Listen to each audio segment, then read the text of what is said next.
नमस्कार भाई, मेंटोर जी पे एक बार फिर से आपका हार्दिक स्वागत है। आज हमारा जो प्रैक्टिस सेट नंबर 12 है एसएससी जीडी के लिए, जो कि पेपर हुआ था हमारा 22/2/2024 शाम 5 से 6। जितने क्वेश्चन हमें इसके मिल पाए उतने हम इस पे जो है ले आए हैं आपके लिए, जहां से कलेक्ट करने पड़े। जितने भी मिले हैं वो क्वेश्चन हम ले आए हैं। तो पहले क्वेश्चन से स्टार्ट करते हैं। कुछ क्वेश्चन शायद इसमें कम है, एक या दो क्वेश्चन कम है जहां तक है, क्योंकि क्वेश्चन जितने ही मिले हैं ना उतने लेकर आए हैं हमारे पास, जो भी सोर्स था जहां से मंगाए हैं। तो चलो स्टार्ट करते हैं पहले क्वेश्चन से। पहला क्वेश्चन है, एक व्यक्ति 6 किलोमीटर प्रति घंटे की चाल से चलता है और 4 घंटे में एक निश्चित दूरी तय करता है। यदि वह व्यक्ति अपनी चाल को बढ़ाकर 8 किलोमीटर प्रति घंटा कर दे तो उसे समान दूरी तय करने में कितना समय लगेगा? तो भैया आप कहोगे जी, व्यक्ति की जो है 6 किलोमीटर प्रति घंटे की चाल, जो उसकी जो स्पीड है 6 किलोमीटर प्रति आवर की चाल से चलता है और 4 घंटे में एक निश्चित दूरी क्या तय करता है, समय लगा उसे 4 घंटे। तो डिस्टेंस क्या होती है हमारी भैया? Speed into time. तो डिस्टेंस कितनी हो जाएगी हमारी? 6 × 4 यानी 24 किलोमीटर। 24 किलोमीटर की दूरी अपनी चाल बढ़ाकर 8 किलोमीटर कर देता है भैया, प्रति घंटे कर देता है। तो समान दूरी यानी जो हमारी दूरी दी गई है उसी दूरी को हमें 8 किलोमीटर प्रति घंटे से चलना है। दूरी हमारी 24 किलोमीटर प्रति घंटा और 8 से हमें चलना है, 8 × 3 = 24। तो हमें समय लगेंगे भैया 3 घंटे। ऑप्शन नंबर सी क्या है करेक्ट आंसर? अगले पे चलो भाई। ऐसे कितने दो अंकीय संख्या हैं जो 8 से विभाज्य हैं? दो अंकीय संख्या बताओगे तुम, कहोगे भैया इसमें सबसे पहली दो अंकीय संख्या कितनी है जो 8 से विभाज्य है, यानी 8 के टेबल में 8 दूनी 16। और लास्ट संख्या दो अंक की होती हुई है 99। क्या 99 8 से डिवाइड है? नहीं। 99 के बाद 100 हो जाएगी, 3 अंकों की। 99 से छोटी तुम कहोगे 12 × 96, यानी 96 भी एक ऐसी संख्या है जो 8 से डिवाइड हो जाएगी। 8 दूनी 16, 8 तिया 24, 8 चौक 32। इस तरह से चलते चलते चलते जो है हमें 96 तक जाना है। तो हमारा जो एपी वाला फॉर्मूला लगेगा इसमें, नंबर ऑफ टर्म्स वाला, कितने नंबर्स हैं। तो फॉर्मूला होता है हमारा एपी का ए एन इजिकल टू होता है n-1 a plus n-1। A n equal to होता है भैया a plus n-1 into d. ये फॉर्मूला है हमारा ए एन का। ए एन होता है भैया हमें लास्ट टर्म। इसका मतलब ए एन लिखो या लास्ट टर्म लिख लो। ए का मतलब होता है हमारी फर्स्ट टर्म, डी का मतलब होता है डिफरेंस, दो टर्म के बीच का जो डिफरेंस है। तो डिफरेंस तो कितने का भैया? डिफरेंस 8 का है। तो तुमने कहा ए एन है हमारा भैया 96। ए की वैल्यू कितनी भैया? 16 प्लस नंबर ऑफ टर्म्स पूछा, इनकी वैल्यू हमसे पूछे कितने नंबर है, -1 और डिफरेंस है हमारा 8 का भैया। 96 बराबर 16 प्लस 8n और -8। तो तुम कहोगे भाई 96 इधर का आएगा माइनस का और 8 इधर का आएगा प्लस का। तो तुम ये ले लो 96 इजिकल टू 16 -8 और प्लस 8n। तो भैया 96 इजिकल टू कितना हो जाएगा? 16 में से 8 गए, 8 बजे प्लस के 8 प्लस 8n। तो इधर आएगा माइनस का, हो जाएगा 8 96 -8 इजिकल टू 8n। तो n की वैल्यू कितनी हो जाएगी भैया? तुम कहोगे 96 में से 8 गए 88 और बटे 8, यानी 11 नंबर हमारे कैसे हैं? 11 नंबर ऐसे हैं, दो अंकों की संख्या 11 है जो हमारी किससे डिवाइड हो जाएंगी? 8 से डिवाइड हो जाएंगी। चलो भैया अगला सवाल क्या। किसी धनराशि पर 2 वर्षों के लिए चक्रवृद्धि ब्याज वार्षिक रूप से संयोजित 967.5 रुपए, यदि ब्याज की दर 15% वार्षिक है तो धनराशि कितनी है? 2 वर्षों में जो हमारा ब्याज है वो बनना भैया 967.5। लेकिन ब्याज कैसा भैया? CI है, चक्रवृद्धि ब्याज है जी। ब्याज कैसा है जी? चक्रवृद्धि। और दर कितनी है हमारी भैया? 15%। तो रेट कितना भैया? 15%। 15% का मतलब 15/100। 5 तिया 15 और 5 से 20 बार। तुमने कहा अगर 20 रुपए लिए 3 उस पर ब्याज हुआ, यानी हमारा कितना है? प्रिंसिपल और रेशो अमाउंट। 20 रुपए अगर हमने लिए 3 ब्याज हुआ तो 23 रुपए हो गए। 20 रुपए हमने लिए 20 से 23 रुपए जो है ये हो गए जी। इन्हें करेंगे 20 और 20 कितना होता है भैया? 400। 23 × 3 = 69, 729 आएगा। 23 × 3 = 69, यहाँ से लगे कितना? 6। 23 दूनी 46 और 6 सॉरी 529। प्रिंसिपल हमारा कितना भैया 400 रुपये, और बढ़ के वे कितना हो गया 529। 400 से बढ़ के 529 रुपये हुए तो बढ़ा क्या, तुमने कहा ब्याज ही तो बढ़ा भैया, ब्याज कितना बढ़ा 129। 129 रुपये क्या बढ़ गया भैया ब्याज, लेकिन ब्याज तो कितना 967 है, 967.5। कितने की वैल्यू भैया 129 की। क्या पूछा प्रति वार्षिक दर है, धनराशि कितनी, धनराशि कितनी भैया हमारी, धनराशि भैया 400, तो 400 की वैल्यू बताओ। पॉइंट हटा के यहाँ एक जीरो ले लो, एक जीरो से एक जीरो कटेगी, 129 से 96 से 75 काट लो, 96 9 6 7 5 और बटे 129, 129 113 39 13 13 छिक्कम 96, 6 बार जाएगा भैया, 6 बार जाएगा। 6 निम 54, 5 6 दूनी 12 और 5 17, 1 6 6 1 7, 7 में से 4 गए 3, 16 में से 7 गए 9, तो 13 13 6 13 6 78, 13 7 91, 13 7 91, 7 बार जाएगा। 7 निम 63 हासिल लगे 6, 7 दूनी 14 और 6 20 हासिल लगे 2, 7 1 7 और 2 9 903 आएगा। 7 में से 3 गए 4 और 6 64, तालिया 5, 5 बार जाएगा। 5 निम 45 4, 5 दूनी 10 और 4 14 1, 5 5 645, यानी 75 बार। 29 से ये वाली संख्या कटी भैया 75 बार, तो 75 गुना 40, 75 गुना 40, जीरो के जीरो, 4 5 20 2, 4 7 28 और 2 30। प्रिंसिपल आ गया भैया हमारा 3000 रुपये। प्रिंसिपल कितना भैया 3000 रुपये। अगले पे चलो, निम्नलिखित में कौन सी संख्या 9 से विभाज्य है, यानी ऐसी कौन सी संख्या है जो संख्या हमारी 9 से कटेगी। 9 से कौन सी संख्या कटेगी, जो हमें संख्या दी गई है इनका सम 9 से कटना चाहिए, यानी सबको जोड़ेंगे तो 9 से कटना चाहिए। पहले 9 बनाओ, 4 और 4 8 और 1 9, कितना बचा 2। 2 अगर शेष बचा तो इसका मतलब संख्या 9 से डिवाइड नहीं होगी, तो आंसर नहीं है।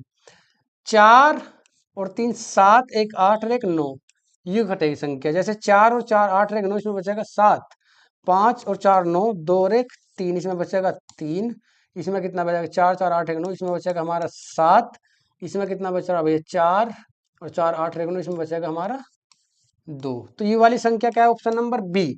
ऑप्शन नंबर बी हमारा ऐसा है जो 9 से कट जाएगा। या तो तुम ऐसे करो 9 बना लो इन्हें, जैसे 4 4 8 और 1 9, ये जो 2 बचा ये हमारा शेषफल बचेगा।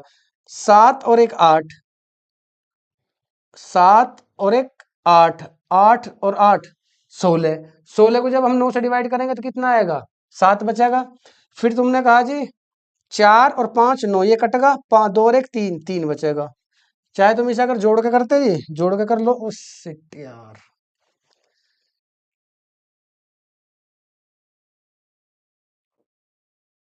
संख्या यार सवाल डिलीट होगा। चलो जो भी हो तुम्हारी समझ में तो आ गया होगा। अगले पे चलो, पी क्यू और आर का अनुपात क्रम से 6 5 9 है, यदि उनका योग 400 है तो पी और आर के बीच का कितना अंतर है। तीन संख्या भी है, पी क्यू और आर, 6 5 9, 6 5 और 9, यदि उनका योग 400 है। इन सब संख्याओं का योग कितना दे रखा है भाई हमें 400। वैसे योग है कितना भैया 6 और 5 11, 11 और 9 20, 20 यूनिट की वैल्यू 400, तो 1 यूनिट की वैल्यू आ गई 20। तो उसने पूछा पी और आर के बीच का अंतर, पी और आर के बीच का अंतर कितना भैया 3। अगर 1 यूनिट की वैल्यू 20 है तो 3 की कितनी हो जाएगी 60। 60 ऑप्शन नंबर 1।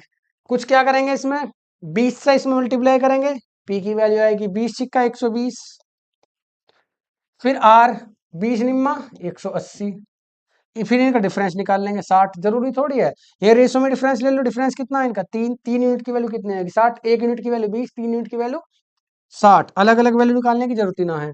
स्मूथ की एक रेसिपी में फल और दही का अनुपात 5:2 तथा दही और शहद का अनुपात 3:1। स्मूथ की एक रेसिपी है जिसमें फल और दही का अनुपात 5:2, ये होगा भैया तुम्हारा फल, दही और तीसरा है शहद। इनका रेशो दे रखा 5:2, किस किस का दे रखा पहले भैया फल और दही, 5 फल कितना है 5 और दही है हमारी भैया 2। फिर दे रखा है मैं किसको दही का और शहद का, दही कितनी है भैया 3 और शहद कितना है 1। तुमने क्या होगा जी हाँ इन दोनों का रेशो या तो सेम करो या इस तरह का मैंने तुम्हें क्या बताया 2 के आगे जगह खाली है तो यहाँ 2 लिखो, इसके आगे जगह खाली है यहाँ 3 लिख दो। 5 तिया 15, 3 दूनी 6 और 2 ये कम 2, तीनों की वैल्यू आ गई 15 2 15 6 और 2। रेसिपी में फल और शहद का अनुपात, रेसिपी में जो है फल और शहद, फल का रेशो कितना भैया 15 और शहद का रेशो है 2, 15:2, ऑप्शन नंबर 1।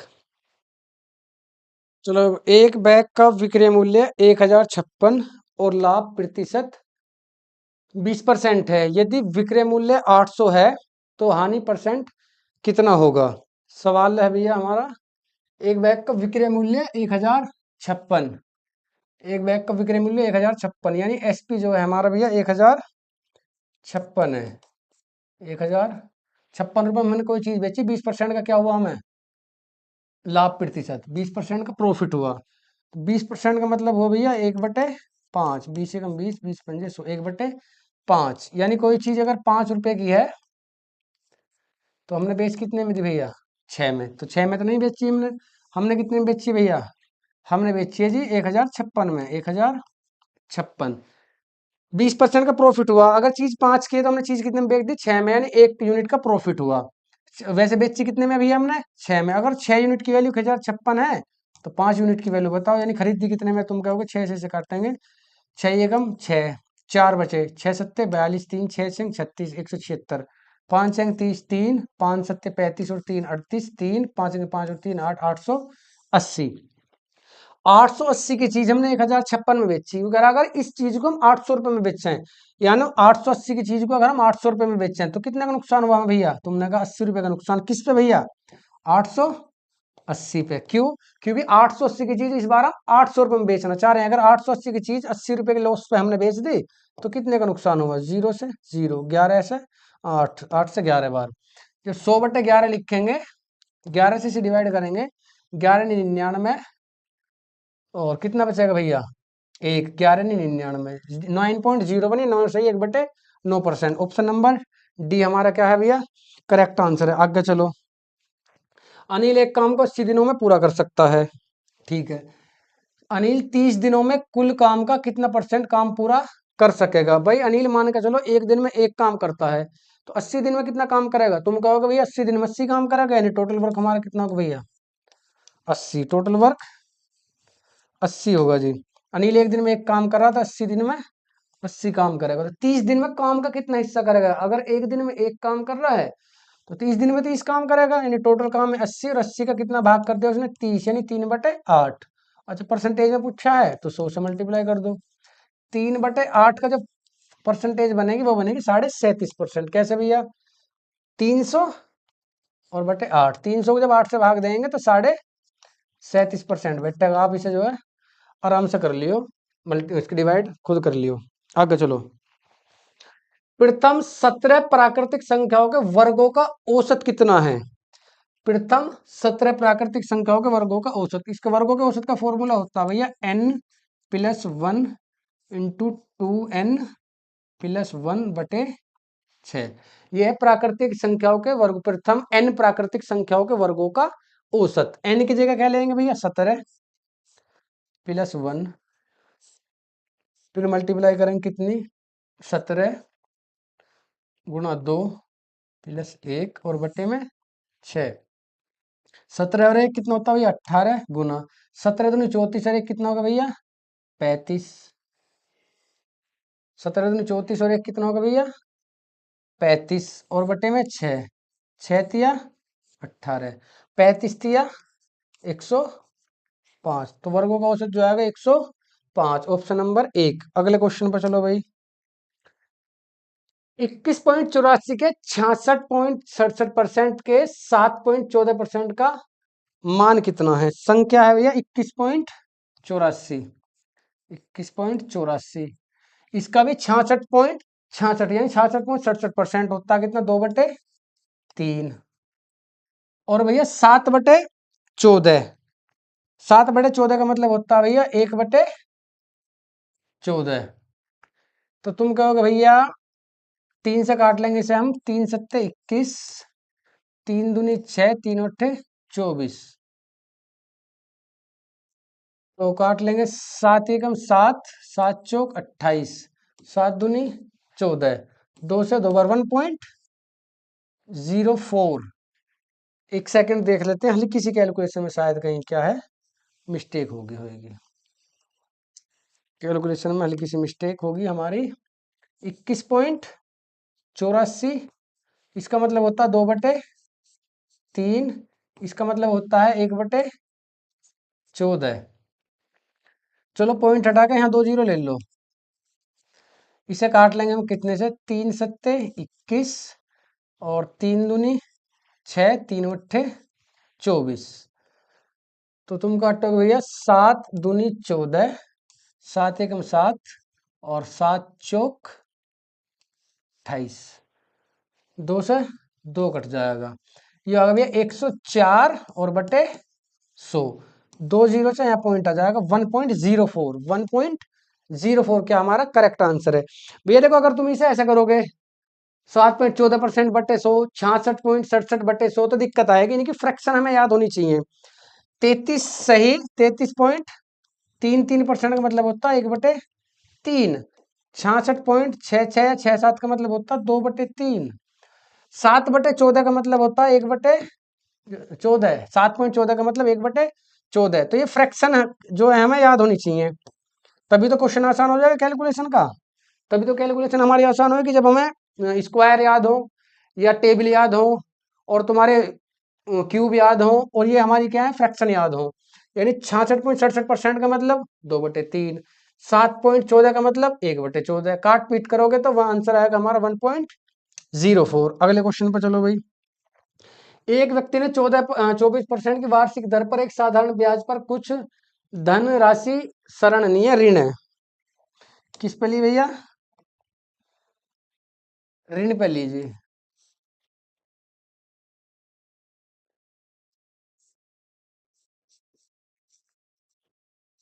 ऋण पर दी यदि 5 वर्षों के प्राप्त ब्याज संरणनीय ऋण है पर ब्याज, ऋण पर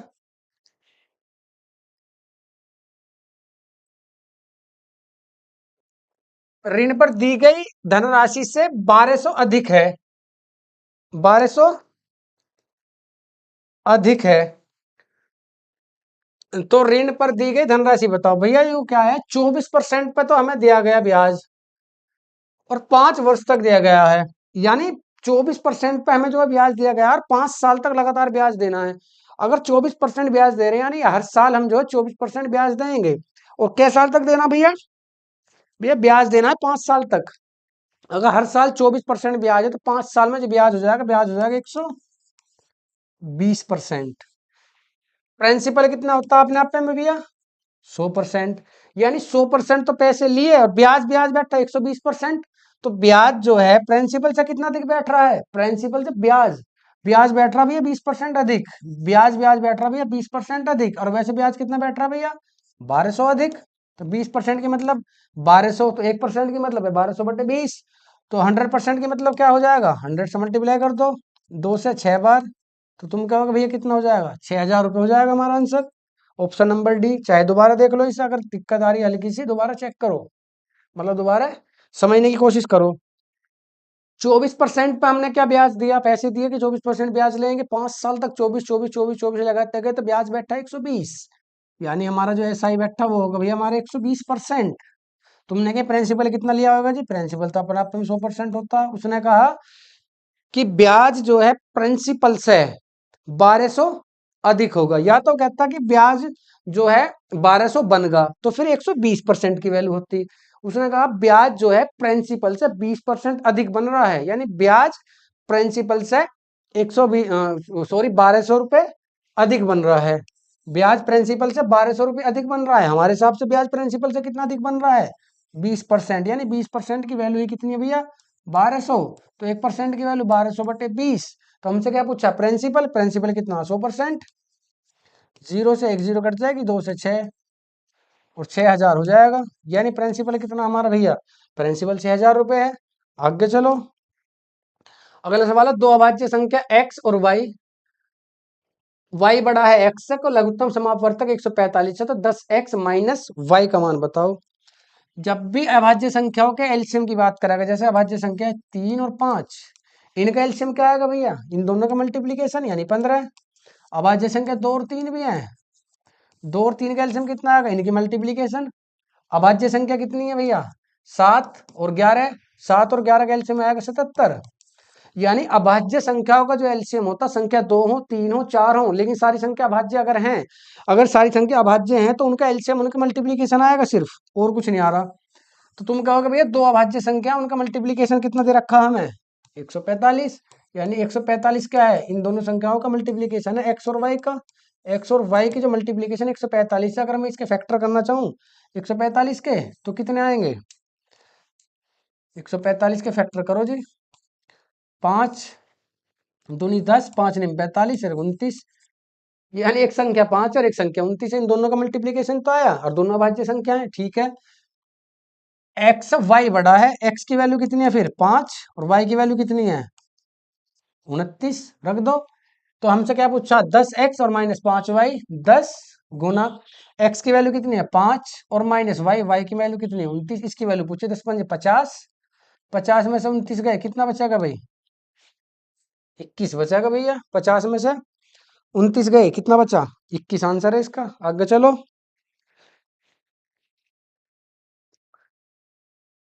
ए एक काम को 28 दिनों में पूरा कर सकता है, बी ए से 68% अधिक कुशल है। ए काम को पूरा करने में बी के द्वारा दिए गए दोनों की संख्या ज्ञात करो। क्या है यार यो, मिस प्रिंट है थोड़ा सा यार, सवाल चेक करना पड़ेगा एक बार, हल्का सा रुकेंगे भाई एक आध सेकंड के लिए बस।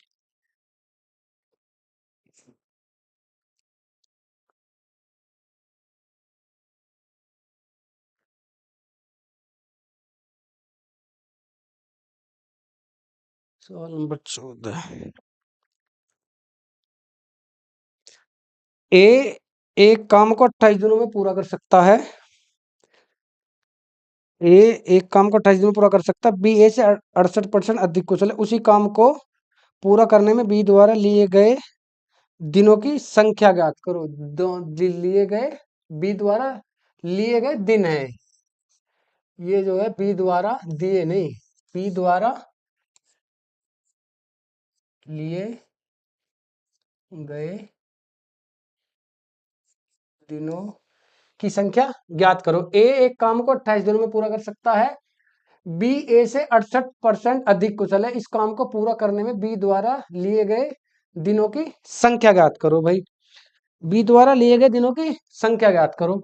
ए एक काम को 28 दिनों में पूरा कर सकता है भैया, बी ए से 68% अधिक कुशल है, बी जो है ए से 68% अधिक कुशल है। कौन अधिक कुशल है भैया, बी, किससे, ए से। अगर ए 100 काम करेगा तो ये 100, बी 168 काम करेगा। अगर ये एक 100 काम करेगा तो बी 168 काम करेगा। दो से इसे काटेंगे 50 बार, दो से इसे काटेंगे, दो अट्ठे 16, दो चौक 8, दो से काट लेंगे 25 बार, दो चौक 8, 42। ठीक है जी, दो अट्ठे 16, दो चौक 8, दो दूनी 4, दो दूनी दो चौक 8। अगर ए की इफिशियंसी है 25 और बी की इफिशियंसी है 42, एक काम को जो है 28 दिनों में पूरा कर सकता है। अगर ए 28 दिनों में पूरा करेगा और ए की इफिशियंसी है 25, तो टोटल वर्क कितना होगा, तुमने कहा भाई 25 की उसकी क्षमता है, रोज 25 काम करेगा और दिन ले रहा 28, तो टोटल काम होगा हमारा भैया कितना, टोटल काम होगा इतना।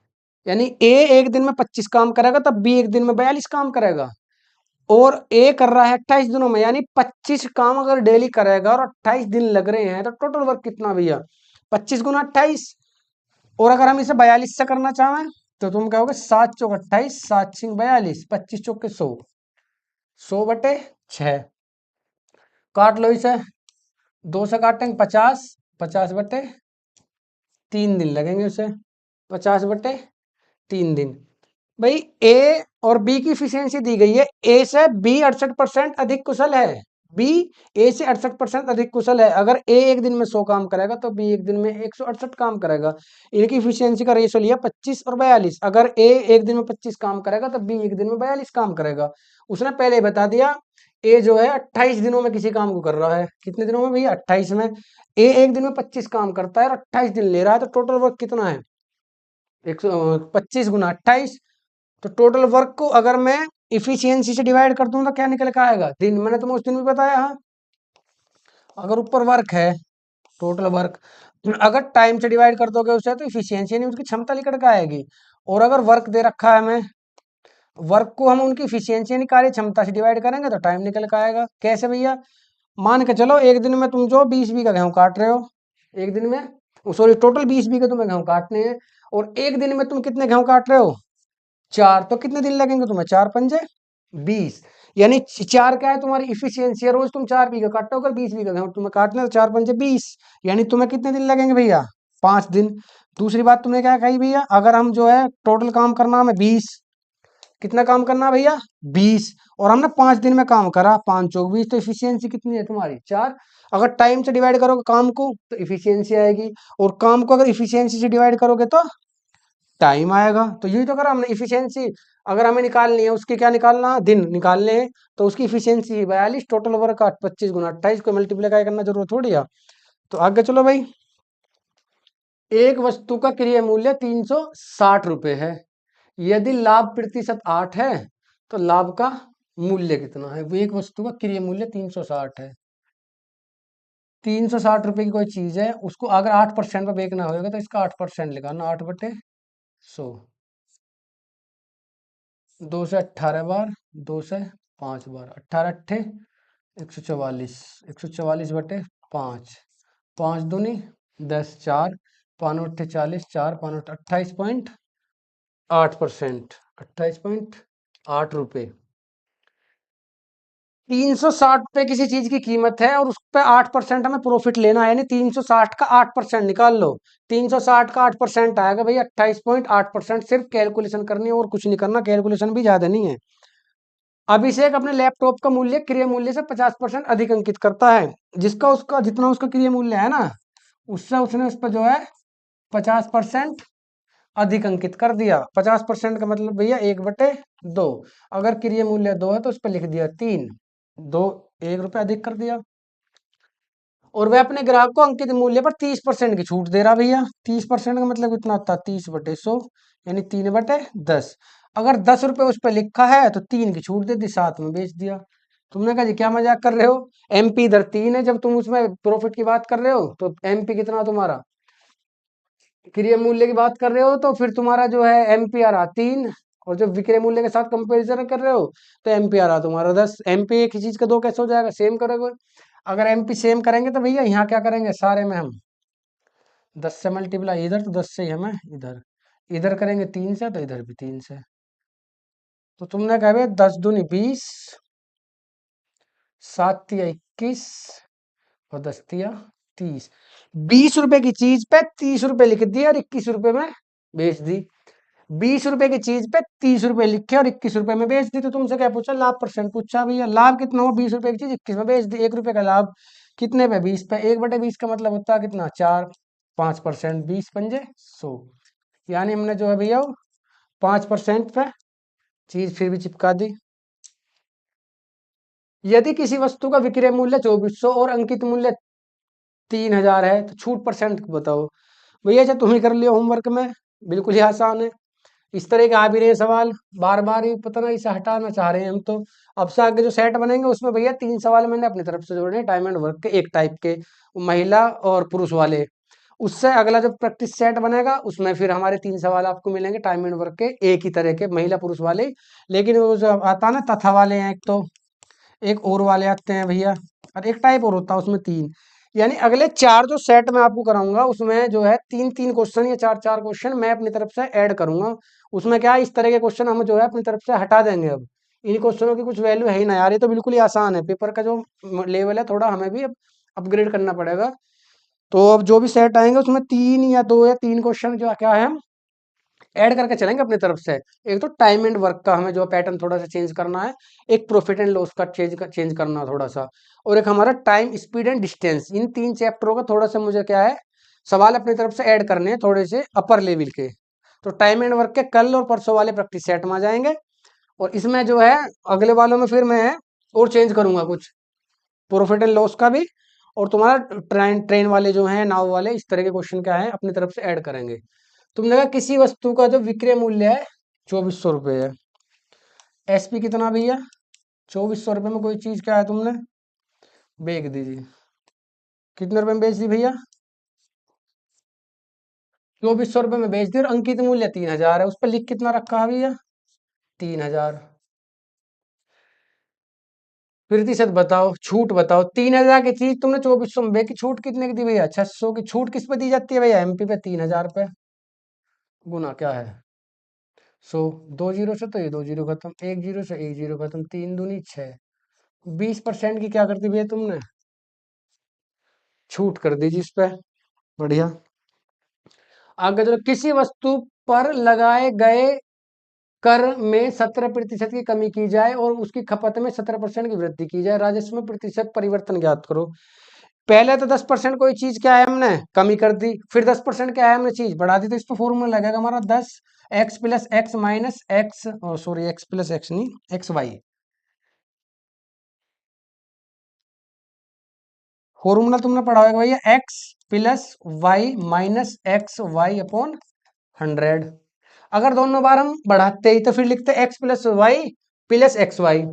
अगर दोनों बार जोड़ते तो फिर x plus y plus x y. अगर दोनों बार घटाते एक्स माइनस वाई अपॉन 100। एक बार जोड़ रहे हैं, एक बार घटा रहे हैं, तो फिर x plus y minus x y की वैल्यू सेम है, 70% बढ़ा रहे हैं, 70% घटा रहे हैं, 17 नहीं घटा रहे हैं ना, हाँ।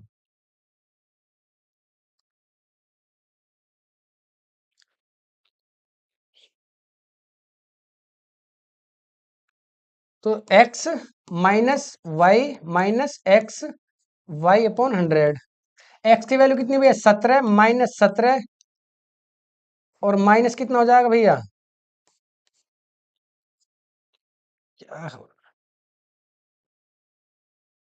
17 माइनस 17 गुना 17/100। इस 17 से क्या है, 17 कट जाएगा भैया, 17 का इसको 17 गुना 17 होता 289 और अपॉन 100। जब 100 माइनस का है यू, तो भैया तुम क्या काम करोगे, दो अंकों पर आ जाएगा पॉइंट, यानी माइनस का मतलब होता है क्या, नुकसान। 2.8% का क्या होगा, हमें कमी हो जाएगी, 2.89% की क्या है, कमी। वस्तुएं लगाए गए क्रम में 17% की कमी की जाती है, खपत में 17% की वृद्धि की जाती है। तो क्या है, 17% की क्या है, 2.89% की क्या है कमी। 11 पुरुषों के एक समूह की औसत आयु 53 वर्ष है। 11 पुरुषों के 11 पुरुषों के एक समूह की औसत आयु 53 वर्ष है। 11 आदमी है, सबकी औसत आयु 53, तो उनका सम कितना है भैया, 11 तिया 33, हासिल लगे 3, 11 पंजे 55 और 3 58, 583 है। समूह की औसत आयु में 1 वर्ष की वृद्धि की जाती है, 53 वर्ष से। 2 पुरुष समूह छोड़ के चले गए भैया। अब कितने पुरुष है पहले, 11 जो रह गए पुरुष 9 छोड़ देते हैं, और समूह की औसत आयु में 1 वर्ष की वृद्धि होगी। औसत आयु कितनी, 53। अब औसत आयु कितनी होगी भैया, 54, 9 चौक 36, 3, 9 पंजे 45 और 3 48। 13 में पहले जो औसत पहले जो समा हमारा 11 लोगों का 583, अब 9 लोगों का समारा 486।